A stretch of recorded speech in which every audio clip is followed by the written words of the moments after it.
Trener ženske reprezentance Alex Ceferinič, kako ocenjujete turnir, ki je bil po pričakovanjih prezahteven za trenutno moč naše reprezentance? Jaz ga ocenjujem pozitivno, ker smo po tisto, kar smo prišli in po tiste informacije, ki smo jih rabili, tiste informacije smo zdaj dobili.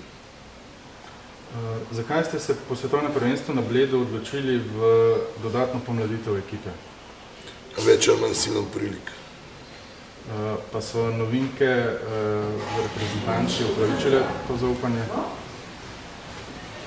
Ja, tako bom rekel. Ena, dve, sigurno. Ostale bojo mogli pa še precej narediti. Kaj bo sedaj najpomembnejša naloga do naslednjega svetovnega prvenstva v Koreji? Koliko boste še skupaj in ali bo ustrezno poskrbljeno za reprezentanco? Jaz upam, da bo ustrezno poskrbljeno. Obljube so dane.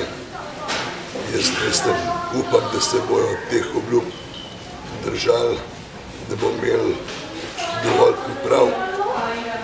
Najpomembnejša stvar pa bo prepričati igralke, da se fizično pripravijo. In kako vidite prihodnost ženskega hokeja v Sloveniji?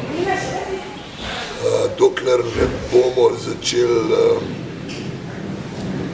več vlagati v ženski hokej in poskrbeli za boljši rekrutment, privabljanje deklet v hokej, toliko časa bo stanje tako, kot je. Hvala. Prosim, lahko na koncu nekaj.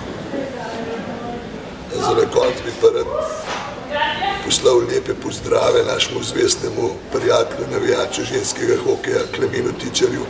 Lepe pozdrave z izleta v Španiji.